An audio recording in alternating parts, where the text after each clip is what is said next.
Тотев отново изпревари Александър Колев. Боне успя да продължи към Кики. Дали Кики ще загуби? Да. Огнянов владее. Пас към Колев. Няма засада. Колев само от малък ъгъл, удар и гол! Минутата е 47-а. Втората на добавеното време и Алекс Колев се разписва.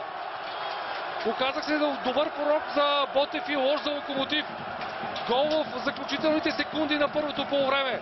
Много сладък, ценен, изключително тежък и болезнен за Локомотив. Разписа се Алекс Колев. Той не беше сторил това от много дълго време.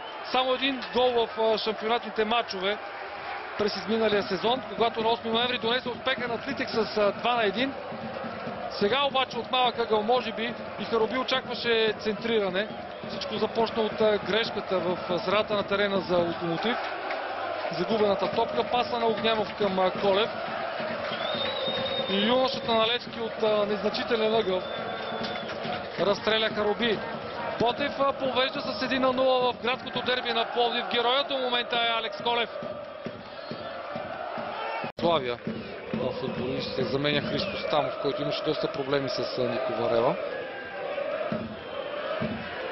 Удар и гол! Балдовалиев, който се прояви преди секунди на терена, изравнява резултата в 48-та минута.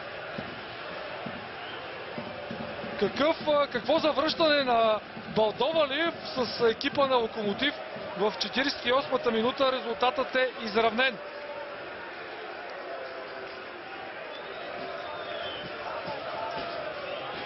За радост на феновете на Локомотив, които са изпълнили сектора за гости.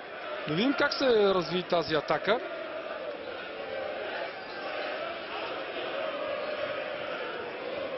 От границата на наказателното поле, извън на наказателното поле, бе Балдовалиев.